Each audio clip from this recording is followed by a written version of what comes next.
How can you tell when there's going to be a downturn or a crash in the economy? Once you see interest rates rising, that's when you know it's going to happen. So here's some examples for you. Here's the federal funds effective rate, and this controls the interest rates. So the central bank or the Federal Reserve, they control the interest rates. Now, if you remember not too long ago, in approximately 2008 to 2010, we had that housing bubble and it popped. And if anybody remembers that, it got really bad. I remember a lot of people lost their houses, lost their jobs. And you can see leading up to that, take a look at this. Here's the interest rates going up. See that? They were really low and they started going up, up, up. And then that's when it popped. And if you take a look over here, and you can look at the other ones too, look at this. See, the gray lines represent the downturns or the crashes. And if you look at this, interest rate going up, and there goes the economy. Interest rate going up, and there it goes. Same over here. Time after time, interest rates up, there goes it down the economy. Interest rates up. So it's really simple to figure out. So if you're sitting on the sidelines with cash and you're thinking the markets are overvalued, like right now they're calling this the everything bubble. So if you look at this, we had the dot-com bubble, we had the housing bubble, and now they call it the everything bubble. So they say when this one goes, you think the housing bubble of 2008, 2010 was bad, this one's going to be incredible. So if you're sitting on the sideline with cash and you're waiting to get in the stock market because you feel like it's overvalued, or you're waiting to buy a house, this is the way that you're going to know. If you hear a lot of people saying that, hey, it could be tomorrow, it could be next week, I would listen to the Fed. When the Fed says, hey, we're going to start raising rates, that's when you probably you're going to see this happen, just like it's happened over and over again.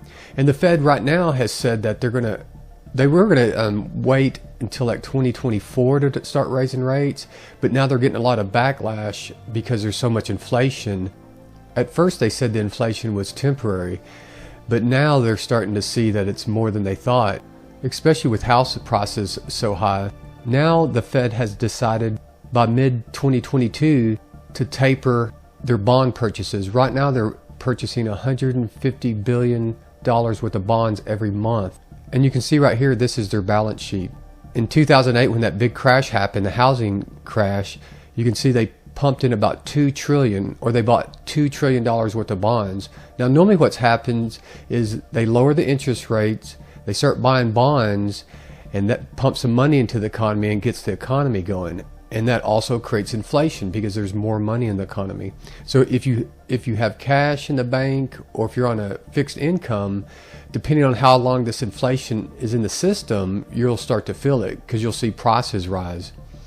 But what's supposed to happen is they unwind, this is their balance sheet, they unwind it. So they normally would take that, once the economy started going good, they take that $2 trillion out. And the way they do that is they sell the bonds that they bought, and then once they get the money, they just destroy the money. So that takes the money out of the system. So that takes the inflation out of the system, which is good. But unfortunately, what's happened is you can see the $2 trillion that they pumped in 2008, they just kept pumping more in, and they can't stop. And so they keep pumping even more in. Now look down here, they finally got to a point where they're like, man, we got to get this balance sheet under control. You know, it's like somebody having a credit card and you just keep spending. At some point, you got to get it down. So what they decided to do over here in about 2019, so what they started doing is unwinding their balance sheet, selling off those bonds and trying to get the interest rate higher. But you can see what happened. As soon as they did, the market started crashing. So then they had to reverse course and start buying more bonds and lowering the interest rate again. And then you could see the market started going back up. But then about that time, the pandemic happened, and then they started buying even more bonds. Look at this, parabolic. And look at how much money is in the system. It's absolutely phenomenal. Now they have about $9 trillion on their balance sheet. I don't know how they're going to get it off, because you can see right here they tried just to get a little off, and then the economy started tanking. But that's the next step, is to get this balance sheet down. Well, the first step is to taper the bond buying by 2022. The second step is to sell all of this almost $9 trillion worth of bonds.